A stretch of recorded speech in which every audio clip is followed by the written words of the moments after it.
आपल्या सर्वांना माहिती आहे की हवामान विभागाच्या अंदाजानुसार साधारणतः 24 तारखेनंतर मान्सून सगळीकडे राज्यामध्ये सक्रिय होईल असा हवामान विभागाचा अंदाज आहे।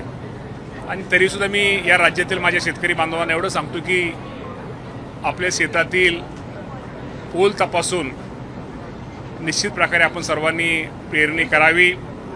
आणि हवामान विभागाचा अंदाज आहे की पाऊस चांगला ह्या पहिल्या 8-10 दिवसामध्ये पडेल, पण तरीसुद्धा आपण शेतकऱ्यांनी पेरणीच्या बाबतीमध्ये सर्वांनी काळजी निश्चित प्रकारे घ्यावी। खताच्या बाबतीमध्ये आज तरी आपल्याकडं साठा हा आपला व्यवस्थित आहे। आणि आता जे पूर्वी आपल्याला माहिती आहे की जो केंद्राने आपल्याला आवंटन राज्यासाठी मंजूर केलेलं आहे, आपल्याला त्याप्रमाणे ते आवंटन आपल्याला जे मंजुरी प्रमाण मिळावं यासाठी मी स्वतः राज्याचे मुख्यमंत्री देवेंद्र फडणवीस साहेब असतील, आम्ही केंद्राशी आदरणीय शिवराज सिंह चौहान साहेब, आदरणीय नड्डा साहेबांशी बोलतोय। आणि जे आपलं राज्याचं आवंटन खताच्या बाबतीमध्ये जे मंजूर आहे ते आपल्याला निश्चित प्रकारे मिळावं अशी आम्ही त्यांना विनंती केलेली आहे आणि ते निश्चित प्रकारे आवंटन आपल्याला सगळ्याला मिळेल।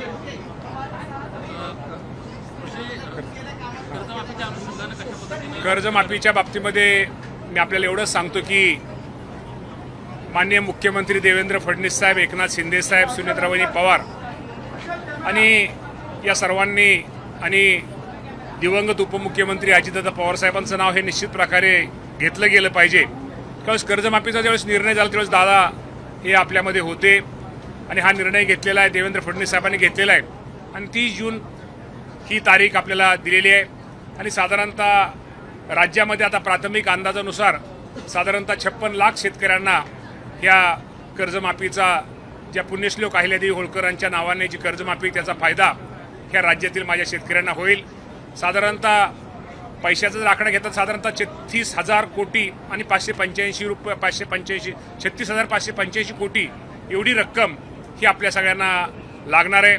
आणि निश्चित प्रकारे या बाबतीमध्ये अनेक आमच्या सदस्य आमदार महोदयांच्या काही सूचना आहेत, शेतकऱ्यांच्या सूचना आहेत, शेतकरी प्रतिनिधी सूचना आहेत।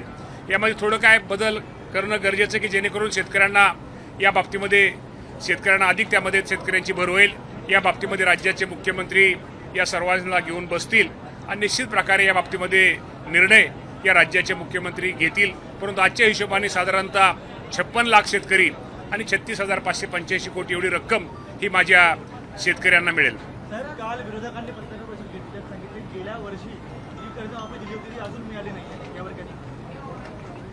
कर्जमाफी तर मला वाटतं सगळ्याला मिळालेली आहे। मला वाटतं प्रोत्साहन अनुदान थोडं पाठीमागं राहिलं होतं, ते निश्चित प्रकारे आपणही ते देण्याचा प्रयत्न बऱ्यापैकी दिलेला आहे। आणि जे अजून काय मला म्हणजे राहिलेला आकडा असेल त्या बाबतीमध्ये देण्याचा निश्चित प्रकारे, पण पूर्वी हे प्रोत्साहन 2019ला पूर्वीची कर्जमाफी ही 2019ला झाली होती आणि त्यामधली रक्कम माझ्या माहितीप्रमाणे प्रोत्साहन अनुदान तिथे राहिलं होतं, ते निश्चित प्रकारे शेतकऱ्याला कोणाची काही अडचण असेल तर ते मिळावं यासाठी आमचा कृषी विभाग निश्चित प्रकारे सहकार्य करेल।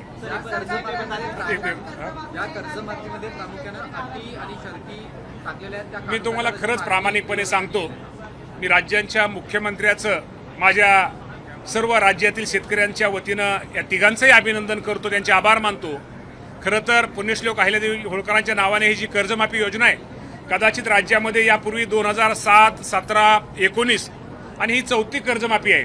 या 4 कर्जमाफीचा जर विचार केला तर शेतकऱ्यांना सर्वात जास्त कर्जमाफीचा लाभ ह्या वर्षीच्या जे देवेंद्र फडणवीस साहेबांनी जी घोषणा केलेली आहे त्यातनं ह्या वर्षी माझ्या शेतकऱ्यांना हा लाभ 56 लाख शेतकऱ्यांना लाभ मिळणार आहे। आणि अजूनही त्यामध्ये काय बदल करणं गरजेचं आहे, त्यामधनं शेतकरी प्रतिनिधी या संघटनेच्या लोकप्रतिनिधीच्या काय सूचना आहेत त्या बाबतीत मुख्यमंत्री स्वतः त्या सर्वांशी बैठक घेऊन त्या बाबतीमध्ये निर्णय घेणार आहेत। खरं तर खूप मोठा लाभ शेतकऱ्यांना मिळणार आहे। अजूनही शेतकऱ्यांच्या अपेक्षा पूर्ण झालेल्या नाहीत, शेतकरी समाधानी नाही हे 100% मीही मान्य करतो। शेवटी समाधान सगळ्यांना एखाद्या गोष्टी मिळत नाही, पण त्यातनं जास्तीत जास्त शेतकऱ्यांना याचा लाभ मिळणार आहे। मी ज्या जिल्हा मध्यवर्ती बँकेमध्ये संचालक आहे, पुणे जिल्हा मध्यवर्ती बँकेमध्ये, मी सहज एका जिल्ह्याचा पेक्षा एका जिल्हा मध्यवर्ती बँकेचा मी अंदाज घेतला तर एका जिल्हा मध्यवर्ती बँकेला साधारणतः 2100 कोटी रुपये हे माझ्या शेतकऱ्यांना त्या 2100 कोटी हे शेतकऱ्यांना कर्जमाफीचा लाभ हे मिळणार आहे। आणि निश्चित प्रकारे आज सोसायटीच्या लेवलला एक जोरात काम हे चालू आहे। ज्या तालुक्यामधनं मी इंदापूरमधनं आज तिथं लोकप्रतिनिधी मी तिथं आमदार म्हणून निवडून येतो, त्या तालुक्यातल्या माझ्या सचिव महोदयांचं तिथल्या बँक अधिकाऱ्यांचं मी खरंच आज कौतुक करतो. आत्ता तुम्ही माहिती आहे सगळ्या राज्यामध्ये सर्वप्रथम इंदापूरच्या विकास सोसायट्यांनी ही माहिती 2 लाखाच्या आतली जे 2 लाख शेतकरी साधारणतः 18,500 शेतकऱ्यांची माहिती ही त्याची ती केलेली त्याची पूर्ण केली त्याच्या ही पूर्ण केले. तर निश्चित प्रकारे शेतकऱ्यांना खूप चांगली घोषणा, खूप चांगली योजना या अडचणीत आलेल्या शेतकऱ्याला मदत करण्याची भूमिका राज्याचे मुख्यमंत्री, दोन्ही उपमुख्यमंत्री घेतली. त्याबद्दल शेतकऱ्यांच्या वतीने मी त्यांचे आभार मानतो. बंडीजी, एकंदरीत पाहतोय की सध्या जो मान्सूनची माहिती तुम्ही दिलेली आहे, ताई सर 7-12 कोरा म्हणण्यापेक्षा 7-12 कोरा म्हणण्यापेक्षा शेतकऱ्याला ह्या अडचणीच्या काळामध्ये आपल्या सगळ्यांना माहिती आहे गेल्या वर्षी अतिवृष्टी झाली. हे हवामान बदलामुळे शेतकऱ्यांच्या निश्चित प्रकारे उत्पादनावरती परिणाम होतोय, उत्पन्नावर सुद्धा परिणाम होतोय. त्यामुळे शेतकरी अडचणीत आहे आणि अडचणीत आलेल्या शेतकऱ्याला कुठेतरी मदत केली पाहिजे, कुठेतरी सहकार्य केलं पाहिजे. शेवटी सरसकट किंवा सगळं आपण म्हणणं बरोबर नाही, परंतु जास्तीत जास्त शेतकऱ्यांना, जास्तीत जास्त गरीब शेतकऱ्यांना ह्यातनं कशी मदत होईल तो प्रयत्न चाललेला आहे. आणि मी तुम्हाला आज प्रामाणिकपणे सांगतो, यावर्षी कुठल्याही क्षेत्र की एवढं क्षेत्र पाहिजे या क्षेत्राची आट या कर्जमाफीमध्ये टाकलेली नाहीये.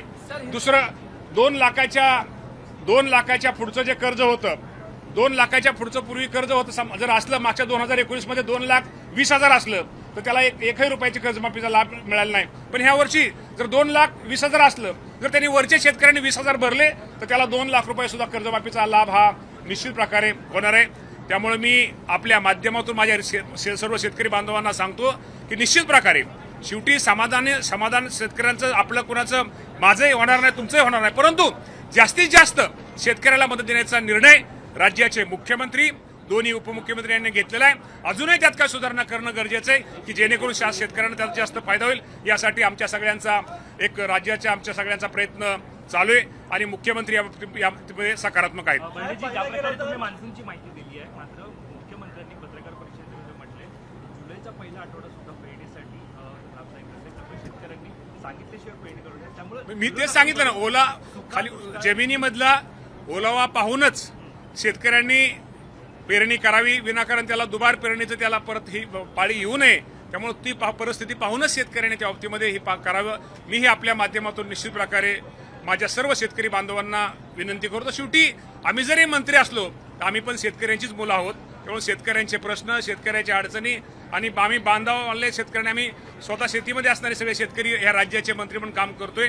त्या बाबतीमध्ये शेतकऱ्यांना एवढं सांगतो की आपण परमेश्वराला आम्ही पण साकडं घालतोय, आपणही घालतोय की हवामान विभागाच्या ह्या वर्षी चांगल्यात चांगला पाऊस पडावा आणि मुख्यमंत्र्यांनी ह्यांनी आपल्याला कर्जमाफीचा लाभ तर दिलेलाच आहे. याबरोबरच शेतामध्ये चांगल्या प्रकारचं पाऊस पडल्यानंतर उत्पादन शेतकऱ्याला मिळावं आणि चांगलं उत्पन्न मिळावं हीच करत आम्ही परमेश्वराला साकडं घालतो. सगळ्यामध्ये विरोधक म्हणत आहेत की सुका दुष्काळ जाहीर करायला पाहिजे. सुका दुष्काळ जाहीर करण्याची वेळ आहे का? सुका दुष्काळ जाहीर करण्याची आता पाऊस पडायला आपण सांगितलं नाही. हवामान विभागात आता पाऊस थोडा काही ठिकाणी सुरू झाला, मी म्हणणार नाही, थोडा सुरू झालेला आहे. अजून पावसाला आपण वेळे साधारणतः एक अंदाज दिसतोय की 24 जूनच्या पुढे पाऊस हळूहळू सर्वकडे पाऊस जाऊ शकतो. त्यामुळे निश्चित प्रकारे पावसाचा अंदाज बघून, जमिनीतला ओलावा बघून शेतकऱ्यांनी पेरणी करावी.